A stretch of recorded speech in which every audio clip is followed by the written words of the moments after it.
एक ब्लॉक, इससे एक स्प्रिंग लगा हुआ है और ये एक ब्लॉक है, ये मूव कर रहा है, ये दोनों स्मूथ सरफेस पर रखा हुआ। के का वैल्यू गिवन होगा, दोनों ब्लॉक का मास गिवन है 2 kg का। ये 1 मीटर पर सेकेंड से मूव कर रहा है, ये 2 kg, ये 2 kg, और के का वैल्यू दिया हुआ है ना, के का वैल्यू गिवन होगा वो 100 न्यूटन, 100, हाँ। तो इसका मैक्सिमम कंप्रेशन पूछ रहा है स्प्रिंग का। तो कॉन्सेप्ट ये है कि जिस समय वो मैक्सिमम कंप्रेशन पर रहेगा तो दोनों का वेलोसिटी सेम होगा, दोनों बॉडी का वेलोसिटी, हाँ, जब मैक्सिमम कंप्रेशन में रहेगा आपका स्प्रिंग, जिस समय ये मैक्सिमम कंप्रेशन, मान लो ये कंप्रेशन x अमाउंट से हुआ तो इसका लेंथ कितना होगा, L माइनस एक्स, L इसका नेचुरल लेंथ है स्प्रिंग का। तो मैक्सिमम कंप्रेशन की बात करेंगे तो ये x मान लो आप, इस समय दोनों बॉडी का वेलोसिटी सेम होगा। तो यहाँ पर आपको momentum conservation and energy conservation बस खाली अप्लाई करना था, है ना। खाली मोमेंट, कौन energy conservation, mechanical energy conservation, kinetic energy नहीं, क्या, मैकेनिकल एनर्जी कंजर्वेशन। तो फ्रॉम मोमेंटम कंजर्वेशन एक कंसेप्ट, तो पी आई बराबर पी एफ करोगे तो पी आई कितना है, 2 × 1 है बस, वो तो सिस्टम रेस्ट में है नहीं, ये इनिशियल मोमेंटम में इसका मोमेंटम तो 0 ना, खाली इसका मोमेंटम है। फाइनल मोमेंटम में आएंगे तो दोनों सेम वेलोसिटी में आ जाता है, तो ये 2 + 2 × v, कितना, 2 + 2 × v, यहाँ से v निकल जाएगा जो 2/4 दैट इज 1/2 मीटर पर सेकेंड। अब आप एनर्जी कंजर्वेशन करवाना, now conservation of mechanical energy, initial mechanical energy बराबर फाइनल, काइनेटिक एनर्जी कंजर्वेशन नहीं, मैकेनिकल एनर्जी कंजर्वेशन। तो इनिशियली ओनली सिस्टम में काइनेटिक एनर्जी था, वो कितना, 12 mv², 12 mv², और gravitational potential energy spring natural length में था, कोई इलास्टिक पोटेंशियल एनर्जी नहीं था ना। 3 को 0 क्यों दिए, किसके लिए, एक तो उस सिस्टम का काइनेटिक एनर्जी 0 प्लस ये रिफरेंस लेवले पर है सब कुछ, तो gravitational potential energy 0 plus spring natural length में है तो उसका इलास्टिक पोटेंशियल एनर्जी 0, ठीक है। ये सब समझो कि क्यों 3 को 0 लिखा। अच्छा, फाइनली काइनेटिक एनर्जी जो होगा 2 + 2 × v² यानी कितना, 1/2², नहीं, दोनों का वेलोसिटी सेम है ना, और कितना है, हाफ, दोनों, ये टोटल काइनेटिक एनर्जी, अब प्लस क्या एक ठो 12 kx², ग्रेविटेशनल पोटेंशियल एनर्जी अभी भी कितना 0 है, तो इसको सॉल्व कर लेना, x आ जाएगा, उतारो। तो कहीं पर momentum conservation, kinetic energy conservation, कहीं पर momentum conservation, mechanical energy conservation नहीं। 42 देख लो एक तो,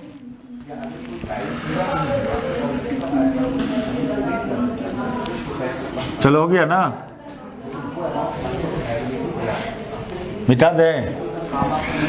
42 में आधा काम एक क्वेश्चन में किए हुए थे,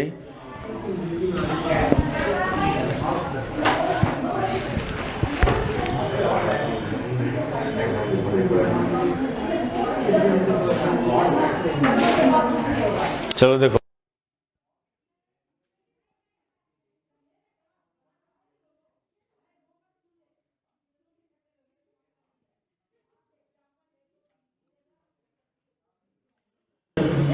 बुलेट का मास गिवन है, इसका इनिशियल वेलोसिटी गिवन है, इनिशियल वेलोसिटी गिवन है 500 मीटर पर सेकेंड, मास 20 ग्राम। ये एक ब्लॉक है रेस्ट में रफ हॉरिजॉन्टल सरफेस पर, जिसका वैल्यू है आपको इसका मास, इस ब्लॉक का मास 10 kg, सुनाओ ये 10 kg, और ये सरफेस रफ है। देखिए जब ये बुलेट इससे कोलाइड किया तो बुलेट इस बॉडी से बाहर निकल जाता है, और जो बाहर निकलता है बुलेट वो निकलता है 100 मीटर पर सेकेंड से इमर्जेज आउट होता है बुलेट। तो 100 मीटर पर सेकेंड से बुलेट इमर्ज आउट होगा, तो अब बुलेट का ये 100 मीटर पर सेकेंड हो गया। तो ये बॉडी में भी कुछ वेलोसिटी आया होगा ना, नहीं पता वो वेलोसिटी शायद, हाँ बॉडी में कितना वेलोसिटी आया नहीं पता है आपको, लेकिन एक बात बोल रहा है कि ये बॉडी 20 सेंटीमीटर दूरी जाने के बाद रुक जाता है, इसका वेलोसिटी हो जाता है कितना 0 आफ्टर ट्रैवलिंग 20 सेंटीमीटर। ठीक है, तो इस सब डाटा को यूज करके इस सरफेस का म्यू फाइंड करना है, कोएफिशिएंट ऑफ फ्रिक्शन। क्या क्या करोगे, पी आई बराबर पी एफ से ही बॉडी का पहले वेलोसिटी निकालोगे, उसके बाद मैकेनिकल एनर्जी कंजर्व करेंगे। रफ सरफेस पे मैकेनिकल एनर्जी कंजर्वेशन होता है, काइनेटिक एनर्जी, ये डिस्टेंस गिवन है, म्यू फाइंड करना है। अरे वर्क एनर्जी प्रिंसिपल क्या यूज करेंगे, आपको इस बॉडी का वेलोसिटी आ गया मोमेंटम कंजर्वेशन से ना, अब फाइनली ये रेस्ट में आना है ना, इसको ये डिस्टेंस ट्रेवल दिया हुआ है ना, तो work energy principal, work done by friction force plus work done by gravitational force plus work done by normal reaction force बराबर चेंज इन काइनेटिक एनर्जी। तो 0 माइनस हाफ mv², नहीं ये भी तो निकला हुआ है, mg का वर्क 0 होगा, नॉर्मल का भी वर्क, क्योंकि ये डिस्प्लेसमेंट के परपेंडिकुलर है mg और n, तो खाली फ्रिक्शन का वर्क, अब फ्रिक्शन का work minus FR into D होता है, निगेटिव होता है ऑलवेज, फ्रिक्शन का work always negative, translational motion में ऑलवेज निगेटिव। डी की जगह 20 सेंटीमीटर, फ्रिक्शन की जगह म्यू एन लिख दोगे, एन की जगह mg लिख दोगे, नहीं ये माइनस हाफ mv², फिर FR को आप लिखना माइनस म्यू एन, एन की जगह mg, डी की जगह 20 निकल जाएगा ना। ठीक है, उतारो, हिंट इतना काफी है। एक बहुत अच्छा क्वेश्चन 43 नंबर,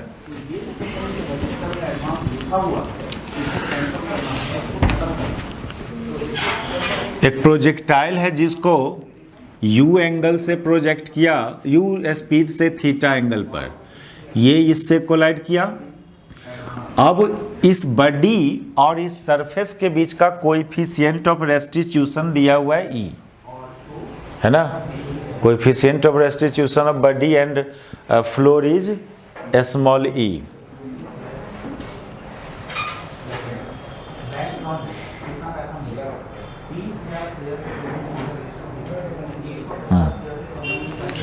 तो ये फर्स्ट कोलिजन करेगा वो ग्राउंड से, अब फर्स्ट कोलिजन के बाद फिर ये रिक्वाइल होगा, ठीक है, तो सेकेंड कोलिजन कितना दूर के बाद करेगा, फाइंड, इसमें पूछ रहा है आपसे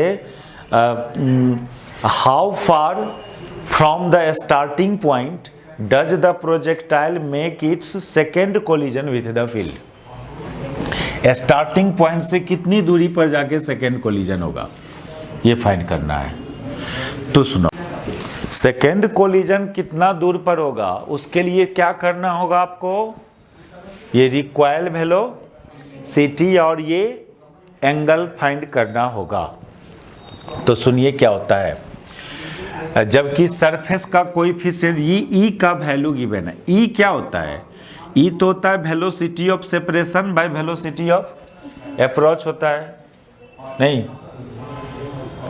तो यहां लेकिन ये किसके लिए वैलिड है, वन डायमेंशनल कोलिजन के लिए, ना कि टू डायमेंशनल के लिए है।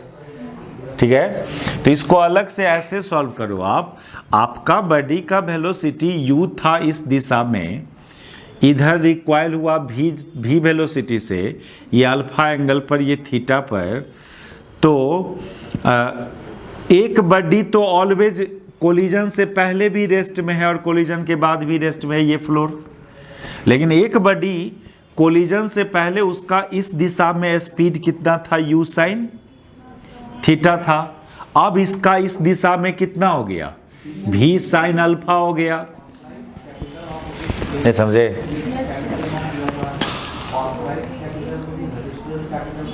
इस दिशा में कोलिजन से पहले u साइन थीटा, तो स्पीड ऑफ अप्रोच कितना, स्पीड ऑफ अप्रोच जो होगा वो कौन अप्रोच कर रहा है, ये बॉल अप्रोच कर रहा है ना अर्थ को कोलिजन से पहले। बॉल अप्रोच कर रहा है किसको, अर्थ को कोलिजन से पहले। तो स्पीड ऑफ अप्रोच में बॉल का स्पीड माइनस अर्थ का स्पीड, अर्थ का स्पीड तो जीरो, अर्थ तो रेस्ट में ना है कोलिजन से पहले। u1 माइनस u2 ना स्पीड ऑफ अप्रोच होता है। तो बॉल आ रहा था कोलाइड करने ग्राउंड से, तो बॉल अप्रोच कर रहा है किसको, ग्राउंड को। ये speed of approach. Speed of separation, speed of separation में ये बॉल इधर जा रहा है, तो ये कितना, v sine alpha minus 0, v2 minus v1 ना, v2 माइनस v1 ना कि v1 माइनस v2, यानी 0 माइनस v साइन अल्फा। ये हो गया। तो आपके पास यहां पर दो वेरिएबल है, v एंड अल्फा, ये फाइंड करना है। तो एक रिलेशन तो v एंड अल्फा में इससे आ जाएगा, ई वाला से, जो होता है velocity of separation, velocity of separation by velocity of approach. तो वेलोसिटी ऑफ सेपरेशन आया माइनस v साइन अल्फा, अब वेलोसिटी ऑफ अप्रोच आया कितना, u साइन थीटा, यानी u साइन थीटा बराबर minus v sine e into eu sine theta बराबर v sine alpha. Physics subject का class है 1 बजे से कल ना TTS में ना, माइनस v साइन अल्फा।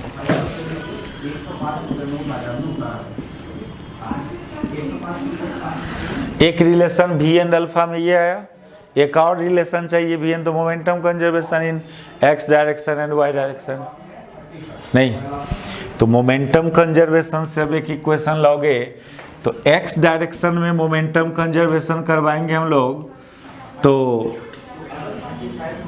अर्थ में एक मिनट, मोमेंटम कंजर्वेशन से नहीं आएगा,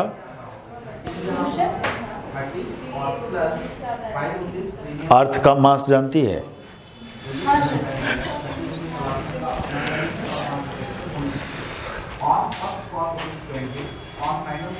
छोड़ो ना, v साइन अल्फा निकला ना, तो v कॉस अल्फा का वैल्यू डायरेक्ट निकाल लो ना आप,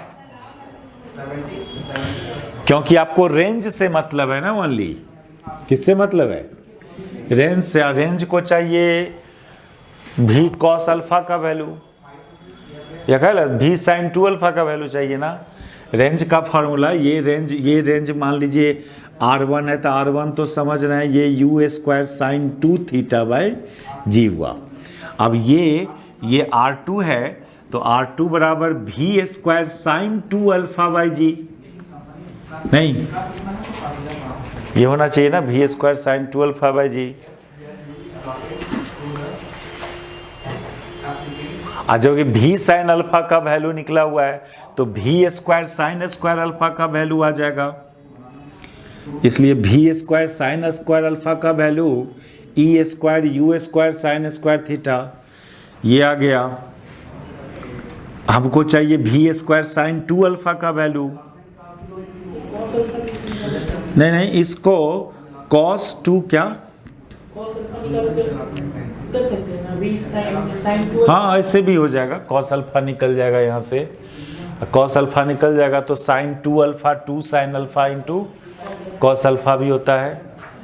नहीं, बस सॉल्व करना है आपको। एक ठो ये निकल चुका है, तो इससे आपको भी कॉस अल्फा का वैल्यू निकाल लो, नहीं भी साइन अल्फा निकला है तो भी कॉस अल्फा का वैल्यू, फिर इसमें साइन 2 अल्फा आ जाएगा तो ये R2 निकलेगा, फिर R1 प्लस R2 करोगे वो आंसर आएगा।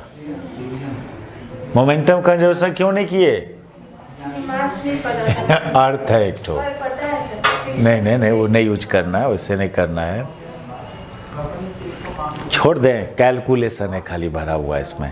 कंसेप्ट बस यही था कि आपको ये दूरी फाइंड करना है सेकेंड कोलिजन से पहले का, तो आपको ये स्पीड चाहिए और ये एंगल चाहिए, तो उसको यहाँ पर ये जो रिलेशन था स्पीड ऑफ अप्रोच ई का फॉर्मूला उससे पता किया। आंसर आपका ये हो जाएगा, आंसर हो जाएगा कितना, R1 प्लस R2। देखना, ट्राई करना इसको, घर पर सॉल्व करके देखना। और यही क्वेश्चन इंक्लाइंड प्लेन के लिए है, तो इंक्लाइंड प्लेन में बस खाली ये सब चेंज करेगा कुछ बात, जी की जगह जी साइन अल्फा यूज होगा वहां पर, समझे क्या, जी की जगह जी साइन अल्फा यूज करेगी, बस ये ऐसा नेचर था। यहां से प्रोजेक्ट ये मान लो y डायरेक्शन है और ये x डायरेक्शन है, ये एंगल ऑफ इंक्लिनेशन। अब यहाँ पर आप प्रोजेक्ट किया कुछ कोई बॉडी को, तो ये ऐसे कोलाइड करके फिर ऐसे आएगा, तो g का वैल्यू आप समझ रहे हो, ये g है तो g का यहाँ x कंपोनेंट भी होगा और y कंपोनेंट भी होगा, यानी इस दिशा में भी वेलोसिटी चेंज करेगा और इस दिशा में भी वेलोसिटी चेंज करेगा। अभी तो एक्सो डायरेक्शन में ना एक्सेलरेशन होगा, नहीं, तो फिर इसको काइनेमेटिक्स से सॉल्व किया जाता है। इसमें प्रोजेक्टाइल मोशन वाला वो फार्मूला यूज इसके लिए, इस दिशा का वेलोसिटी चेंज करेगा ना, क्योंकि इस डायरेक्शन में क्या है, एक एक्सेलरेशन है ना जी साइन अल्फा, तो यहाँ पर डिस्टेंस आप में रेंज का वो फार्मूला यूज मत कर देना, ये तब का है जब एक्स डायरेक्शन का 0 था एक्सेलरेशन, तो थोड़ा सा ये सब टफ बन जाता है कैलकुलेशन में, लेकिन मेथड आप समझ रहे हैं क्या करना है। हाँ 2 डायमेंशन में कोई क्वेश्चंस है, वो तो किया भी था हम लोग, ये सब क्वेश्चन क्या किया था, 10 नंबर 15 नंबर 16 नंबर ये सब ना, उसमें वेलोसिटी का कोई रिलेशंस दे देगा। देखिए क्या होता है ना 2 डायमेंशनल में, देखो क्या प्रॉब्लम है। सो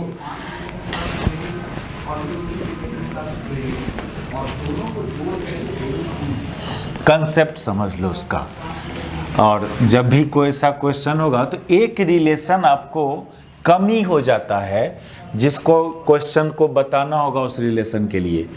सपोज करो ये 2 बॉडी कोलिजन से पहले ये एक सिंगल डायरेक्शन में जा रहा था u1 u2, लेकिन कोलिजन के बाद मान लो एक बॉडी इस xy प्लेन में इधर मूव कर रहा है v1 स्पीड से अल्फा एंगल पर, और एक बॉडी इस डायरेक्शन में v2 स्पीड से बीटा एंगल पर।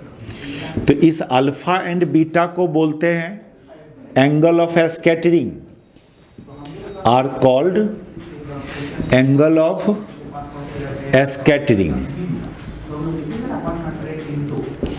तो आपको यदि v1 एंड v2 दोनों फाइंड करना है तो 4 रिलेशंस की जरूरत है आपको। कितना रिलेशन का, ये अल्फा एंड बीटा भी अननोन है, कितना कितना एंगल पर वो स्कैटर्ड हुआ। अब v1 एंड v2 4 वेरिएबल्स है, here we have 4 variables.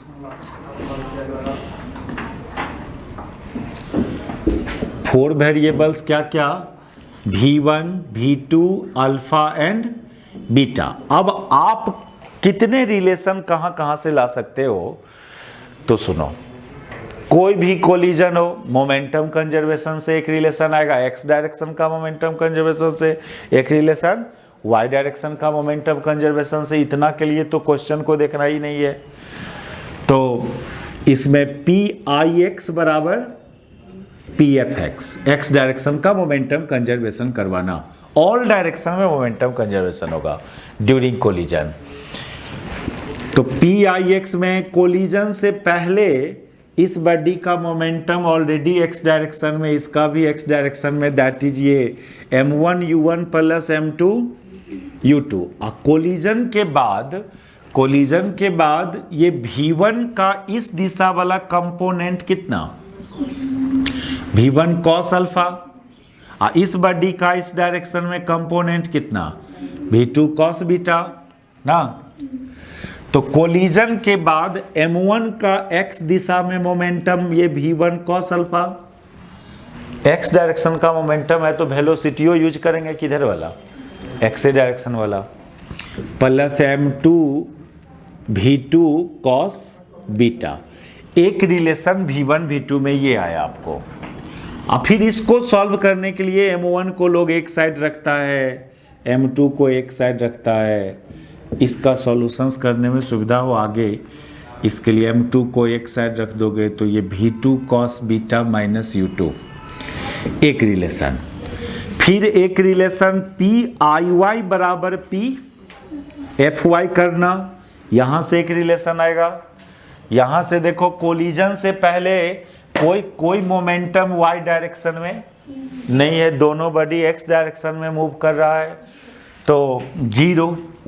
Collision के बाद इस बॉडी में इस दिशा में वेलोसिटी है कितना, v1 sin alpha, that is ये m1 v1 sin अल्फा। इस बॉडी में भी इस डायरेक्शन में मोमेंटम है लेकिन माइनस साइन में, कौन sine, minus, negative y direction में ना, तो m2 v2 sin बीटा। तो यहां से एक रिलेशन आ गया m1 v1 sin alpha equal to m2 v2 sin beta, ये second relation.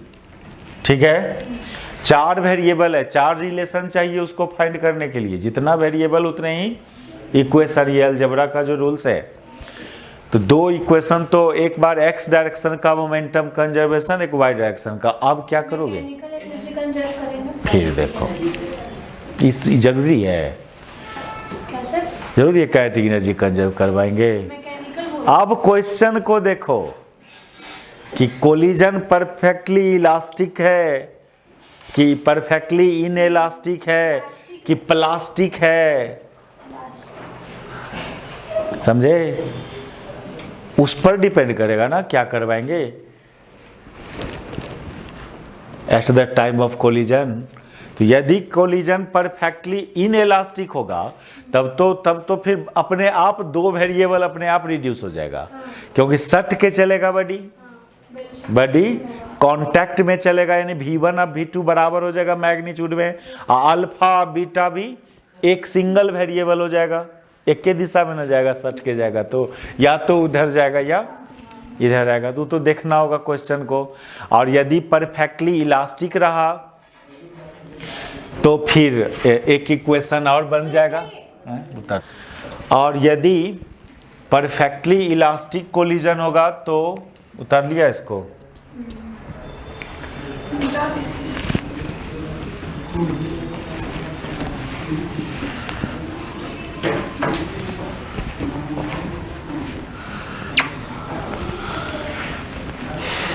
if collision will be perfectly elastic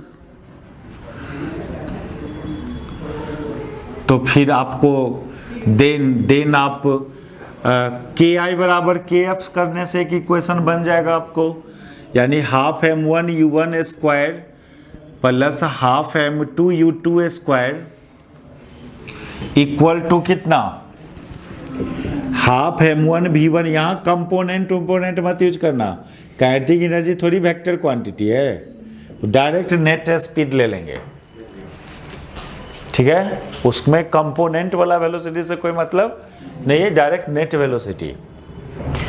तो एक इक्वेशन तो यहाँ पर आ जाएगा 3 v1 v2 है, फिर m1 को एक साइड m2 को एक साइड करके रखा जाएगा।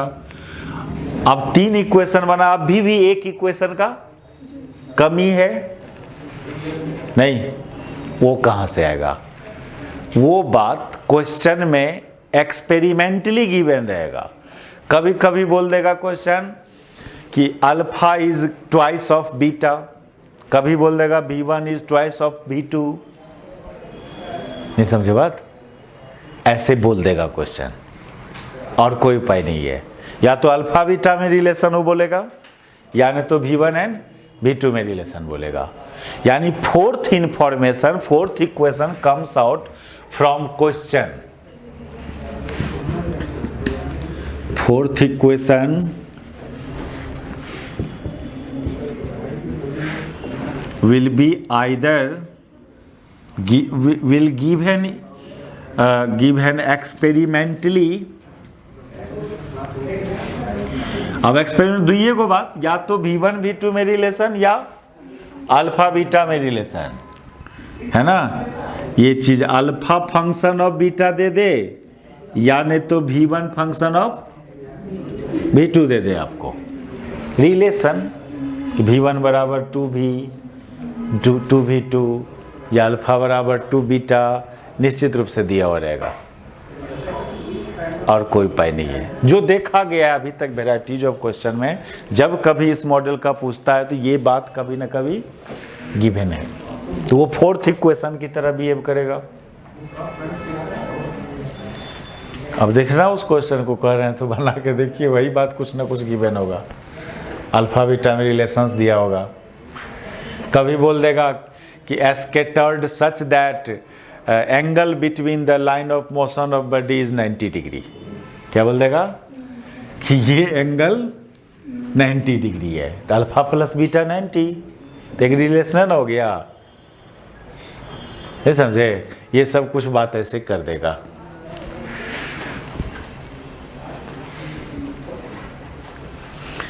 या कभी कभी बोल देगा कि नहीं मोशनलेस में आ जाना, तो नहीं, चलो हटाओ।